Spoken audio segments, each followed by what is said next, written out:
पढ़ने की प्रथा नहीं थी। सब लोग सुना के शिष्यों को ज्ञान देते थे और शिष्य अपने शिष्य को सुनाते थे। अब ये आज की पढ़ाई है, याद ही नहीं होता जो कुछ पढ़ाया गया। पढ़े लिखे लोग भी कुछ भी याद नहीं है कि वो पिछले बार क्या पढ़े।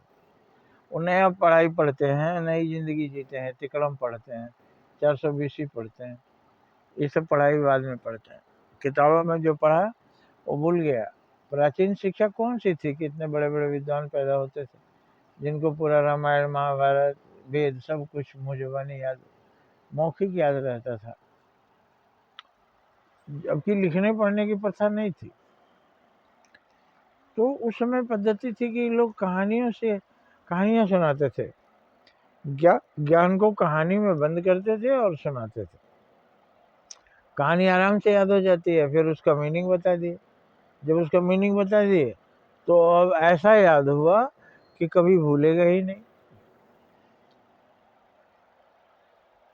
अब जैसे बताया, चिकनी चुपड़ी बातों में किसी का नहीं आना चाहिए, क्योंकि ठग हमें चिकनी चुपड़ी बातें करके ठग लेते हैं। तो उसके लिए सुना दिया, कौवा आया, डाल पर बैठा, उसके मुंह में एक रोटी का टुकड़ा था। तो रोटी देख करके लोमड़ी को लालच आ गया, लेकिन वो कौवा को कैसे पकड़े, कौवा से कैसे रोटी छीने। लेकिन छीन ली, जमीन पर बैठे बैठे उसने कौवा से रोटी छीन ली। आप बताइए कैसे छीन लिया? पत्थर मारा होगा, मुंह में लगा होगा तो रोटी छूट गया होगा। मंत्र मारा होगा। आजकल हमारे यहाँ मंत्र भी बहुत चाहते हैं लोग, कुछ ऐसा मंत्र कर दीजिए पंडित जी कि मेरे तिजोरी में रुपया का गड्डी आ जाए। तो पंडित जी कहेंगे इसका मंत्र तो यही है कि बैंक में डाका डालो, बैंक में डाका डालो, तुम्हारी तिजोरी रुपये से भर जाएगी। तंत्र मंत्र से चाहिए। तो कौवा के साथ कौन सा तंत्र मंत्र खेला लोमड़ी ने? लोमड़ी बोली, कौवा मामा बहुत दिन से आपका गाना नहीं सुना, आप कितना सुंदर गीत गाते हैं, थोड़ा कुछ एक गीत सुनाइए ना, मेरे को अच्छा नहीं लग रहा। कौवा मामा खुश हो गए, काँव काँव करने लगे, रोटी का टुकड़ा गिर गया, लोमड़ी लेके चल पड़ी। तुम अपने गाओ अपने सुनाओ, उसको तो रोटी से मतलब था। तो इस तरह की ज्ञान बुद्धि कभी भूलती नहीं है। लालच नहीं करना चाहिए। कंगन के लालच में वो पंडित फंस गया, शेर उसको मार के खा गया।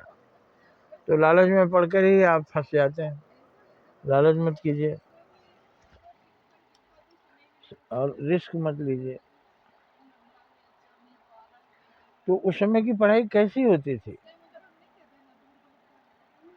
कहानियों में ज्ञान पिरोया जाता था और बताया जाता था। कुछ वहाँ पढ़ाने के लिए मेथड्स ऐसे थे कि विद्यार्थी तो कोशिश करता है मगर फिर भी याद नहीं होता।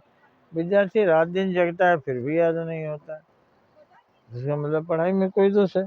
पढ़ाई का ऐसा तरीका हो कि उसे कंठस्थ हो जाए, ये प्राचीन विधि थी। तो इसीलिए प्राचीन काल में महान पुरुष पैदा होते थे, अभी नहीं होते।